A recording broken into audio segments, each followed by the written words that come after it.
And actually we're going to enter in the garden. Oh my God, this is beautiful.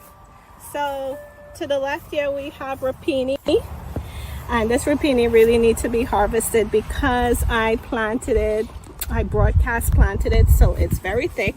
There's actually peppers in here too, so we need to harvest and cook some of these rapini.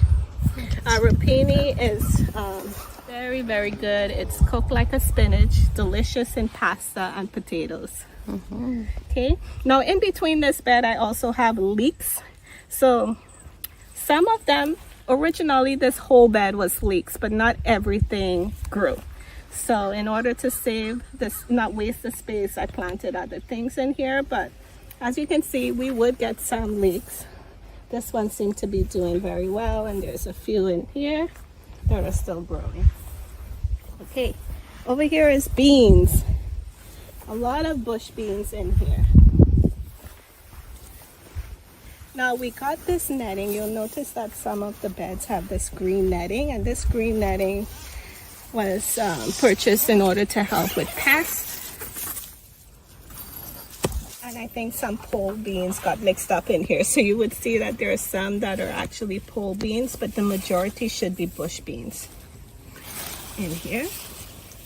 Here we have a celery plant.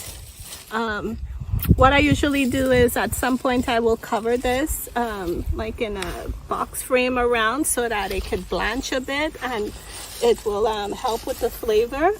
I also have parsley in the center here, and this is fennel. We got beets that's growing here. And some carrots. Yes, some radishes, and we have carrots here as well. And I can see you have peppermint here. Yes. Different types of peppermint here. Wow. These tomatoes, we make a lot of salsa. So it's a mixture of Roma. We have super sauce. Different types of paste tomatoes in here. Great. These will get really tall and big. These are Italian peppers. They get big and red. We use them for roasting, and we also jar them up with olive oil and garlic.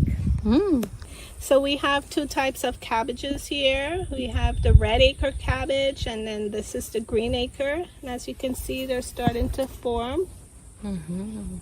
And I use the netting to help minimize the pet damage. Because there's the cabbage moth that loves to lay eggs in these brassicas, so it helps. Acorn squash in this bed. And in the other bed we have butternut squash.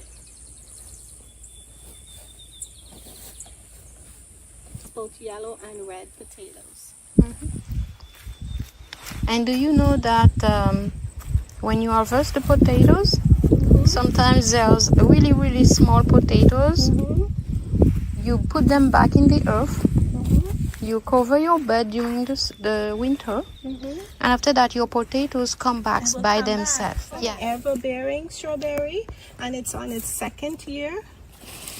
So we look in between, we would see that there's some strawberries that are starting to ripe. There's some in here. So let's try one. So we're going to try strawberries. Right. Delicious. Delicious. Delicious. Your garden is totally beautiful, well organized, and you think about it a lot. And there is a good biodiversity. You think about the pest, you think about different kind of issue, you think about physical condition too, companion planting. Yes. And I was asking how you give water to your plants. Okay, so right now we don't have drip irrigation in place, so we actually water it using our hose. So I'll take you over to see our system here. we harvest the rainwater through the system that we could turn on and off when it rains. And this water goes straight into this water tank system. And from here, we can attach our hose and just water from there, and it works.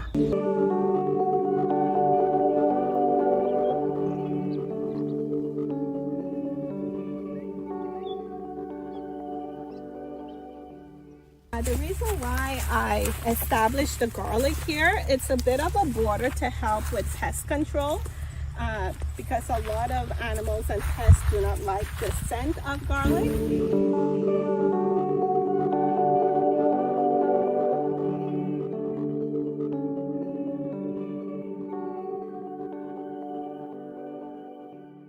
And I can see that you have different kind of container. You have wood, you have plastic, Yes. and you have metal. So it depends, and it's help a little bit with depending of your condition of life.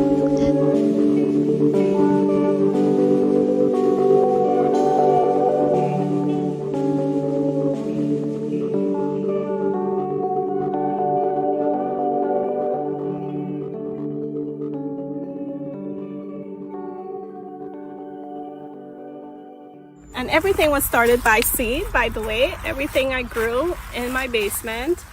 These seedlings are called Ambrosia Cape Gooseberry. It's the first time we're growing these, and I'm really looking forward to trying them. They are a bit of a family to tomatillos, so it's like a sweet cherry that's in a bit of a husk shell, and they're supposed to be very delicious from what I've heard. So looking forward to that. And right next to it we have some eggplant. There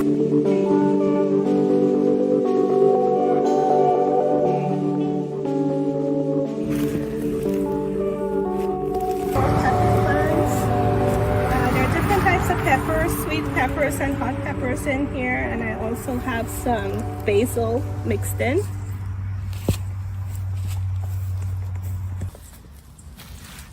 Okay, so in these metal raised beds, we have dahlias. So I wanted to add some beauty and some fresh bouquets into the house during the summer. So they're all dahlias, tubers that I planted, and they're starting to pop up, as you can see.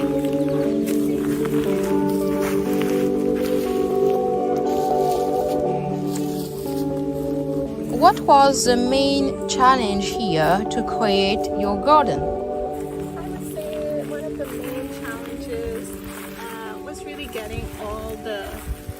The beds and even getting the soil into the beds. The challenge was getting the beds all set up and getting all the soil into the beds every day. Putting the soil in. It was a lot of work, but we're happy it's here.